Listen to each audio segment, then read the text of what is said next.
नाज़रीन, पासे अवां खे ॿुधाईंदा हलूं त समूरी सिंध जी खिप्रो में सकाफ़त जो ॾियारो मल्हायो पियो वञे।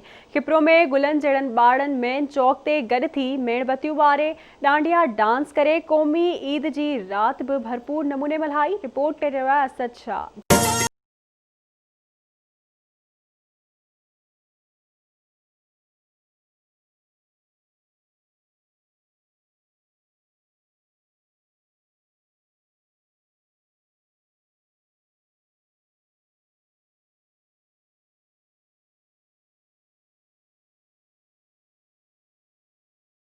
सिंध सदा आबाद हुजे। आवाज़ टीवी जिंदाबाद। आवाज़ टीवी न्यूज़ जे सॾ ते समूरी सिंध जियां खिप्रो में बि सुवारी सिंध जे सकाफ़त जा रंग निखरी आया। डान डेवलपमेंट ऑर्गेनाइज़ेशन पारां खिप्रो जे मेन चौक ते गुलनि जहिड़नि ॿारनि हथनि में मेणबतियूं ॿारे डांडिया डांस करे सिंध अमर जे सकाफ़त खे अज़ीम भेटा पेश कई त ॿिए पासे वरी फनकारनि क़ौमी गीत ॻाए माण्हुनि खे झूमाए छॾियो। समूरे शहर में सिंध झरके पई, सिंध सदा आबाद हुजे जे नारनि जी गूंज। सिंध जी सकाफ़त जे ॾियारे जे हवाले सां सॼी सिंध जेका झरके पई, सिंधी जेका मुरके पई, उन हवाले सां अॼु खिप्रो शही चौक में 6 डिसंबर जो एकता सकाफ़त क़ौमी जेका असांजी ईद आहे उन जी जेका शुरूआत थी आहे उहा असां खिप्रो शही चौक खिप्रो ते डान डेवलपमेंट ऑर्गेनाइज़ेशन ऐं यंग सोशल रिफॉर्म जे गॾियल तावन सां सॼी सिंध जा अॼु खिप्रो शही चौक में नंढड़ा मैसूम गुलनि जहिड़नि ॿारनि मेणबतियूं ऐं ॾीया ॿारे इन जो बाक़ाइदे सां आगाज़ कयो आहे। नंढा वॾा ॿार असीं हिते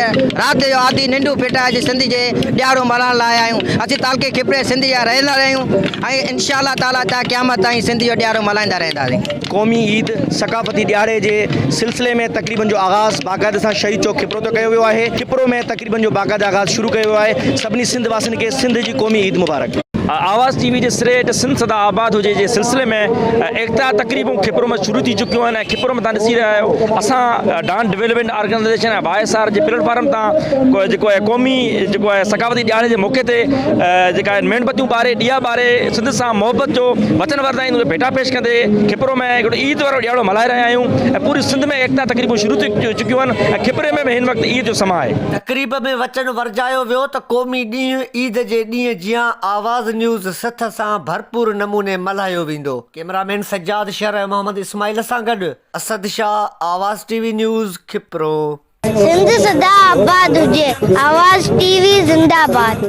सदा सिंधु